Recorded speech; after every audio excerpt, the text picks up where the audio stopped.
Амандык, тынчылык болгон болсун, ар кандай апаттардан жараткан өзү сактаган болсун. Эми канча партия болгон болсо ошончо көз караш болот. Бул шайлоо өзгөчө кырдаалдуу болуп атпайбы? Биринчи жолу ушундай болуп атат. Анын оң тараптары, терс тараптары бар, сөзсүз түрдө. Эл бийликчил партиялар кимдер экенин, элдик партиялар кайсы партиялар экенин билеби деген сурооңузга мен ачык айтам, эл аябай жакшы билет. Эл керемет билет. Бир жыл башта эле айтылган, бийликтен баягы бир атадан бир энеден туулган 3 партия баратканын аябай жакшы билишет. Мен мына алыскы райондордогу, айылдардагы элдер менен биз тынымсыз телефон аркылуу бардык элди маселе менен байланышып турабыз.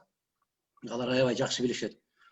Эми баягы партиялык жетекчилер дегенде Бакыт мырза ар кандай макамдагы жетекчилер болот да. Мисалы, кээ бир партиянын жетекчилери алар толук кандуу жетекчилер. Кээ бир партиянын жетекчилери алар куурчактар гана. Сен ушул жерде отуруп тур, эч бир маселени өзүң чечпейсиң. Мисалы кимдер? Кимдер, кайсы күчтөр жөнүндө айтып атасыз? Ошо бийликчил дегендерди айтып атам да, бийликчил деген. Бийликчил деген баардыгыңыздар билесиздер, биримдик деп, кече СДПК деп кыйкырып жүргөндөрдүн баары биримдикке батпай калып, анан Кыргызстанга бөлүштү, анан мекенин Кыргызстанга бөлүштү. Азыр эми аларга дагы батпай калгандарын, анча-мынчаларын замандаш дегенге бөлүп, дагы бир мындайча айтканда балдарды баягы жатак мектепке жайгаштыруу менен алек болуп аткан аракеттер болуп атат да. Ошондуктан алардын партиялардын жетекчилери эч нерсени чечпейт. Аларга буйрук берилет, ошол буйрукту алар аткарат. Алар жөнөкөй жоокерлер. Ошондуктан жанагы маселени койгондо, суроону койгондо, сиздердин пикириңиздер кандай, бул боюнча эмне деп ойлойсуздар дегенде, аларды Бакыт иним кыйнап койбойт, алар өздөрүнүн пикирин айта албайт. Бирок эми бийликчил эмес, саясий процесстин тең укуктуу мүчөсү катары чыгып атпайбы партиялар?